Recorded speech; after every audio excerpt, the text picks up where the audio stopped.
శ్రీదత్త జయదత్త గురుదత్త. ఈ చరిత్ర పారాయణం చేసుకునేవారు ఉదయం స్నానం చేసి దీపారాధన చేసి పారాయణం చేసుకోవచ్చు.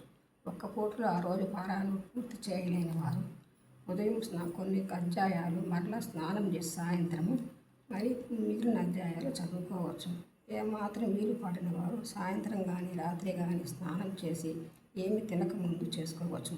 సప్తాహ పారాయణము ఒక వారంలోని ద్విసప్తాహ పారాయణము 2 వారాలు, త్రిసప్తాహ పారాయణము 21 రోజులు.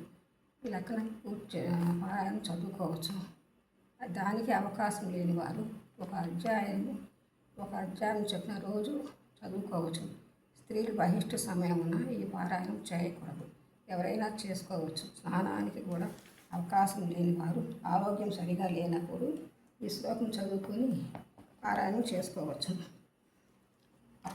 అపవర్తిక ప్రవిత్రోవ సర్వావస్థాంగతోపి వా యస్మరేత్ పుండరీకాక్షం సబాహ్యం వెంతర శుచి అనే శ్లోకాన్ని చెప్పుకొని తీర్థాన్ని గురు పాదోదకంగా భావించి కొంచెం త్రాగి కొంచెం శిరస్సును చల్లుకొని పారాయణం చేసుకోవచ్చు. పారాయణం చేయలేని వారు గురు చరిత్ర శ్రవణం చేసి అదే ఫలితం వస్తుంది.